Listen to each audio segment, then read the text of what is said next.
अस्सलाम वालेकुम, मैं हूँ फरा जुनैद और आप देख रहे हैं नए रास्ते। तो नए रास्ते में हम नई नई मसाले वाली खबरें देते रहते हैं। तो आज की जो खबर है ना वो कुछ इस तरह से है कि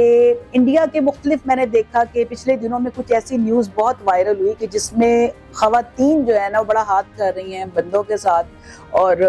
एक पूरा बाकायदा प्लान्ड मर्डर हुआ इंडिया में जो फेमस खबर थी, और मैंने उसको शायद उस पर बात भी की थी। तो अभी जनाब एक और ख़बर मेरी नज़रों से गुजरी है कि ईरान में जो है ना एक ईरानी खातून है, तो उसने 22 साल में 11 हस्बैंड्स का मर्डर किया और उसको बाकायदा तौर पर ब्लैक विडो कहा जाता है।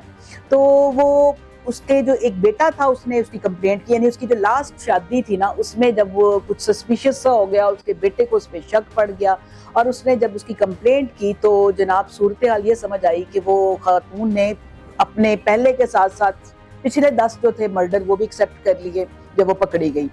और उसने बताया कि वो कैसे अपना शिकार करती है। वो एक बड़े जो अमीर किस्म के बंदे होते थे जिनके पास कुछ प्रॉपर्टी वगैरह चीज़ें होती थी, पैसा होता था, वो उनको सिलेक्ट करती थी, शादी करती थी और फिर उनको स्लो पॉइजनिंग करती थी। कुछ ऐसा केमिकल देती थी जिसमें वो लगे ना कि उसको मारा गया है, उसका मर्डर किया गया, और उसको बड़ी नेचुरल सी मौत देकर वो उसको ख़त्म करती थी और फिर उसके हिस्से की जायदाद लेती थी और फिर एक नया शिकार ढूंढती थी। लेकिन इस बार वो जो है वो पकड़ी गई बेचारी, और 11 शादियों के बाद आखिरकार यानी 12वां बंदा बच गया। तो इसी तरीके से ये एक और लड़की है जनाब, इसने एना निकोल स्मिथ, इसने 89 ईयर के बंदे से शादी की, और इसका भी अब आप खुद सोच सकते हैं कि ये जो बच्ची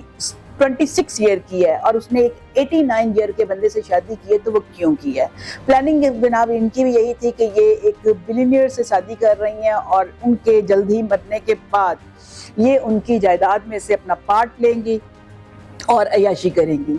लेकिन हुआ ये कि वो बिलियनर भी जो मार्शल साहब थे वो भी काफ़ी समझदार थे, और उन्होंने जब वो सिर्फ 1 साल के बाद जब वो मरे और उनकी जायदाद की जब उनकी विल देखी गई तो पता चला कि जी वो सारा कुछ अपने बेटे के नाम कर गए हैं और इस बीबी के नाम कुछ भी नहीं करके गए। तो बेचारी के साथ बड़ा हाथ हुआ। इसने लीगल फाइट की, इसने उनको कहा कि जी उसने मुझसे प्रॉमिस किया हुआ था कि इसमें से एक खास पोर्शन मुझे मिलेगा, लेकिन क्योंकि इस तरह की सिचुएशन के अंदर जो कोर्ट होती है वो बड़ी समझदार होती है और वो सिर्फ वादों को नहीं देखती, वो विल को देखती है, और जो प्रॉपरली ऐसी चीज़ें जो डॉक्यूमेंट्स होते हैं उस पर फैसला होता है। तो स्टार्ट की जो उसने सिम्पटीज लेकर कुछ शुरू की कोर्ट में फैसला जो था इसके फेवर में थोड़ा बहुत हुआ और उन्होंने कहा कि इसे कुछ हिस्सा मिलना चाहिए, लेकिन